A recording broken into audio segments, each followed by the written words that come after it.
చంద్రబాబు హయాంలో జన్మభూమి కమిటీలు ప్రజలను దోచుకున్నాయని ఆ వ్యవస్థను తొలగించి సచివాలయ వాలంటీర్ల వ్యవస్థను ప్రవేశపెట్టడం జరిగిందని ముఖ్యమంత్రి వైఎస్ జగన్ అన్నారు.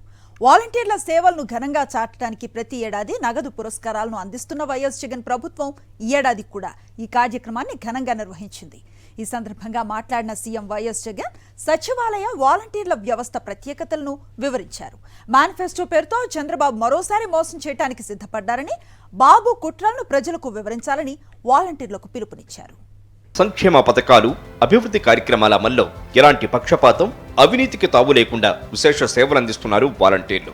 వారిలోని సేవాభావాన్ని ప్రశంసిస్తూ ఘనంగా సత్కరించే కార్యక్రమాన్ని లాంఛనంగా ప్రారంభించారు ముఖ్యమంత్రి వైఎస్ జగన్. ఈ సందర్భంగా మాట్లాడిన ఆయన చంద్రబాబు పాలనలో జన్మభూమి కమిటీల దుర్మార్గాలు ఎలా కొనసాగింది వివరించారు. చంద్రబాబు పెట్టిన జన్మభూమి కమిటీల దుర్మార్గం వల్ల అర్హులైన పేదలకు పెన్షన్ దరఖాస్తు కావాలన్నా లంచం, రేషన్ కార్డు కావాలన్నా లంచం, ఇంటి మంజూరు కావాలన్నా లంచం, సబ్సిడీ మీద ఇచ్చే లోను ఆ సబ్సిడీలు సైతం ఇవ్వాలన్నా లంచం. పోనీ అందరికీ ఇస్తారా అని అంటే అది లేదు. ఇచ్చేది అరకొర, అది వివక్షతో. వైఎస్ జగన్ పాలన మొదలైన తర్వాత మేనిఫెస్టో అమలు కోసం పారదర్శక పాలనను ప్రజలకు అందించేందుకు రాష్ట్ర వ్యాప్తంగా గ్రామ వార్డు సచివాలయాల వ్యవస్థను నెలకొల్పారు. ఈ వ్యవస్థకు అనుబంధంగా వాలంటీర్ల వ్యవస్థ వచ్చింది. దాంతో గడప గడపకు ప్రభుత్వ పథకాలు నేరుగా చేరుతున్నాయి. అభివృద్ధి కార్యక్రమాలు వేగం పుచ్చుకున్నాయి. అది చూసి ఓర్వలేని చంద్రబాబు రాబోయే ఎన్నికల్లో ఎలాగైనా గెలవాలని మరోసారి దొంగ హామీలను ఇవ్వడం మొదలుపెట్టారు. బడ్జెట్పై అవగాహన లేకుండా ఎలాగూ అమలు చేసేది లేదు కాబట్టి చంద్రబాబు మరోసారి మోసపూరిత వాగ్దానాలు చేస్తున్నారు. ఈ నేపథ్యంలో దీనిపై వాలంటీర్లే ప్రజలకు తగిన అవగాహన కల్పించాలని ముఖ్యమంత్రి వైఎస్ జగన్ కోరారు. చంద్రబాబు చెప్పిన 6 స్కీములు అవి కూడా కలిపితే ఆ 6 స్కీములకు అయ్యే ఖర్చు 73,000 కోట్లు.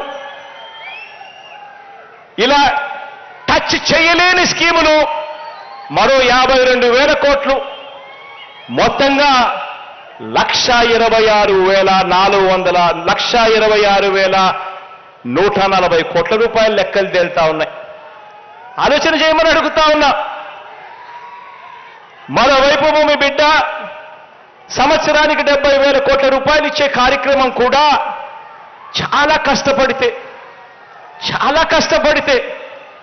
వ్యవస్థలో విపరీతమైన మార్పులు తీసుకొస్తే, ఎక్కడా కూడా లంచం అనేది లేకుండా చేస్తే, ఇంతగా పారదర్శకత చేస్తే, కష్టపడితే 70,000 కోట్ల రూపాయలు ఇచ్చే పరిస్థితి మీ బిడ్డ చేస్తా ఉంటే, గతంలో ఏమీ చెయ్యని ఈ వ్యక్తి, ఏ స్కీము పెట్టని ఈ వ్యక్తి, ఏ మంచి చెయ్యని ఈ వ్యక్తి, గత చరిత్ర అంతా కూడా మోసాలకే పరిమితమైన ఈ వ్యక్తి ఈరోజు మీ బిడ్డ 70,000 కోట్లు ఇస్తా ఉన్నాడు సంవత్సరానికంటే, లేదు కాదు 1,26,000 కోట్ల రూపాయలు నేను ఇస్తాను అని అంటా ఉన్నాడు అని అంటే, ఆలోచన చేయమని అడుగుతా ఉన్నాను. ఇది అయ్యేదా?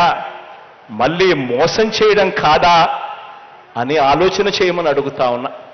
చంద్రబాబును నమ్మితే తిరిగి జన్మభూమి కమిటీలు వస్తాయని ముఖ్యమంత్రి వైఎస్ జగన్ హెచ్చరించారు. మేనిఫెస్టోను తీసుకెళ్లి చెత్తబుట్టలో వేసే చంద్రబాబును మరోసారి నమ్మి మోసపోవద్దని ప్రజలకు విజ్ఞప్తి చేశారు.